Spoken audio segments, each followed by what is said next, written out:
امام الانبیاء حضرت محمد الرسول اللہ صلی اللہ تعالی علیہ وسلم نے فرمایا، من اکل طیبا، وہ شخص جس نے پاکیزہ کھانا کھایا، رزق حلال کھایا، وعمل فی سنت، اور سنت کے مطابق عمل کیا، وامن الناس بوائقہ، اور اس کی اذیتوں اور تکلیفوں سے دوسرے لوگ محفوظ رہے، دخل الجنہ، تو یہ شخص جنت میں داخل ہوگا۔ تو یہ بہت اہم کام ہے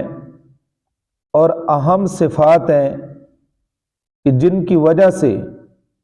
انسان اللہ کے فضل کے ساتھ جنت کا مستحق بنتا ہے۔ ایک یہ ہے کہ انسان کا رزق جو ہے وہ حلال کا ہو، خود بھی حلال کھائے، اولاد کو بھی حلال کھلائے۔ اور حلال جو رزق ہے اس کے بہت زیادہ اثرات ہوتے ہیں انسان کے افکار اور خیالات پر۔ جس طرح کہ انسان مختلف غذائیں جب کھاتا ہے تو ان غذاؤں کے مختلف اثرات انسان کے جسم پر پڑتے ہیں، اسی طرح رزق حلال کے اثرات جو ہیں وہ انسان کے افکار اور انسان کی سوچ اور خیالات پر پڑتے ہیں۔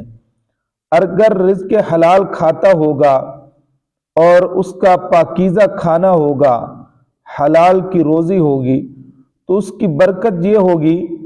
کہ انسان ایک تو نیکی کی طرف زیادہ راغب ہوگا، اور دوسرا انسان کے جو سوچ اور فکر ہے وہ زیادہ نیکی کی طرف ہوگی۔ دوسری بات کہ عمل فی سنت، سنت کے مطابق اس نے عمل کیا ہو۔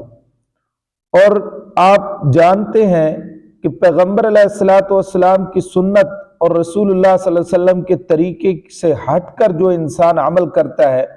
وہ جتنا ہی خوبصورت کیوں نہ ہو، اگر پیغمبر علیہ الصلوۃ والسلام اور اصحاب محمد الرسول اللہ صلی اللہ تعالی علیہ وسلم سے وہ کام ثابت نہیں ہے تو پھر وہ جتنا ہی اچھا کیوں نہ ہو عند اللہ وہ مقبول نہیں ہوتا۔ تیسری بات کہ امن الناس بوائقہ، لوگ اس کی اذیتوں سے محفوظ رہیں۔ ویسے بھی ایک دوسری روایت میں امام الانبیاء صلی اللہ علیہ وسلم نے اس شخص کو کامل مسلمان قرار دیا ہے کہ جس کی زبان اور ہاتھ سے دوسرے لوگ محفوظ رہیں، جیسا کہ امام الانبیاء نے فرمایا، قال النبی صلی اللہ علیہ وسلم، المسلم من سلم المسلمون من لسانہ ویدی، او کما قال النبی صلی اللہ علیہ وسلم، کہ مسلمان، کامل مسلمان وہ ہے کہ جس کی زبان اور ہاتھ سے دوسرے مسلمان محفوظ رہیں۔ تو یہ شخص رزق حلال کھاتا ہو، جو سنت کے مطابق عمل کرتا ہو، اس کی زبان اور ہاتھ کی اذیتوں سے دوسرے مسلمان محفوظ رہتے ہوں، تو امام الانبیاء نے فرمایا یہ شخص جنت میں داخل ہوگا۔ ایک آدمی عرض کرنے لگا کہ یا رسول اللہ، کہ ان ھذا اليوم لکثیر فی الناس، آج کل تو بہت سے ایسے لوگ موجود ہیں۔